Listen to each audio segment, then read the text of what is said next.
David Lloyd George is one of the most prominent political figures in British history, especially in the early 20th century. He is known for his important role as British Prime Minister during World War I and his contributions to various social reforms. The following is a complete explanation of his life history. Early life and political career. David Lloyd George was born on January 17, 1863 in Manchester, England, to a Welsh family. After his father died when he was a child, Lloyd George was raised in Wales by his mother and uncle, a shoemaker who was active in liberal politics and religion. His early education was at a village school, and he was then apprenticed to a local attorney, where he passed the bar examination in 1884. Lloyd George began to become involved in local politics, supporting issues relating to Welsh nationalism and religious freedom. In 1890, aged 27, he was elected Member of Parliament (MP) for the Carnarvon Boroughs district as a member of the Liberal Party. Early political career. As a young MP, Lloyd George became renowned for his oratory skills and his courage in opposing unpopular policies. He became a leading advocate for Welsh nationalist rights and social reform. In 1905, he was appointed President of the Board of Trade under Prime Minister Sir Henry Campbell Bannerman, and then Chancellor of the Exchequer, Minister of the Exchequer, in 1908 in H. Asquith's government.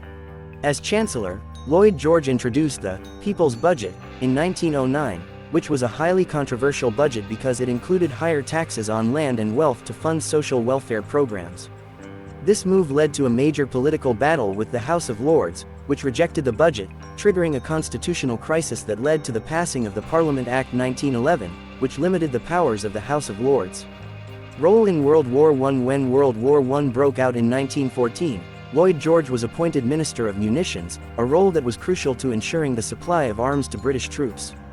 His performance in this role earned him a reputation as an efficient and tough manager. In 1916, after a series of military defeats and growing dissatisfaction with Asquith's leadership, Lloyd George succeeded him as British Prime Minister. As Prime Minister, he led the country through the final years of World War I, working closely with its allies, especially France and the United States, to ensure Allied victory. Post-war and domestic policy. After the war, Lloyd George played an important role in negotiating the Treaty of Versailles in 1919, which officially ended World War I. Although this treaty was considered a diplomatic victory, his policies towards war-defeated Germany also led to long-lasting tensions in Europe.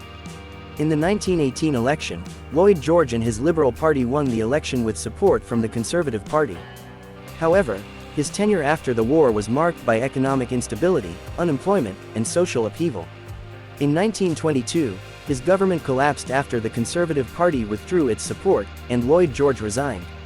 Recent years after leaving the post of Prime Minister, Lloyd George remained active in politics as a Member of Parliament, although his influence waned. In 1944, he was created Earl Lloyd George of De Wyfer. However, his health began to fail, and he died on the 26th of March 1945 at Tai Newydd, Llanystumdiwe, Wales.